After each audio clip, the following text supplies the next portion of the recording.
কেউ বলে বলুক পাগল, আমি তোমার দিওয়ানা। 90 দশকে ঢাকাই সিনেমার জনপ্রিয় চিত্রনায়ক ছিলেন সোহেল চৌধুরী। বহু সিনেমায় অভিনয় করে হয়েছিলেন দর্শক নন্দিত। 1998 সালের 17 ডিসেম্বর গভীর রাতে বনানীর ট্রাম্প ক্লাবের নিচে গুলি করে হত্যা করা হয় তাকে। হত্যাকাণ্ডের দিনই নিহতের ভাই তৌহিদুল ইসলাম চৌধুরী গুলশান থানায় আদনান সিদ্দিকীকে আসামি করে একটি হত্যা মামলা করেন। পরবর্তী সময় 1999 সালের 30 জুলাই পুলিশের গোয়েন্দা শাখার সহকারী কমিশনার আবুল কাশেম ব্যাপারী আসামি আদনান সিদ্দিকী সহ 9 জনের বিরুদ্ধে অভিযোগপত্র দাখিল করেন। ঘটনার পর সন্ত্রাসীরা আত্মগোপনে চলে যায়।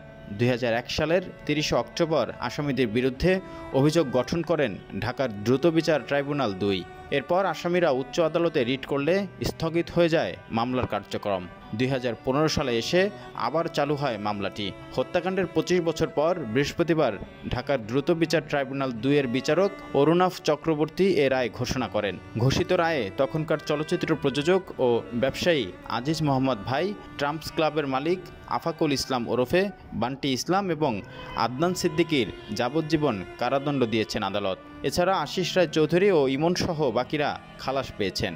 এদিকে এ রায় শুনে নিজের প্রতিক্রিয়া ব্যক্ত করেছেন সোহেল চৌধুরীর কন্যা লামিয়া চৌধুরী। সোহেল চৌধুরী কন্যা সংবাদ মাধ্যমকে বলেন, আমার বাবা তো ফেরত আসবেন না। ওনারা যেটা করেছেন সেটার জবাব ওনাদেরই দিতে হবে।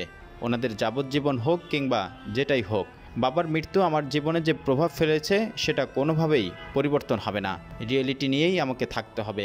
এখন তাদের বিচারে আমাদের কোনো কিছুই পরিবর্তন হয়নি, হবেও না।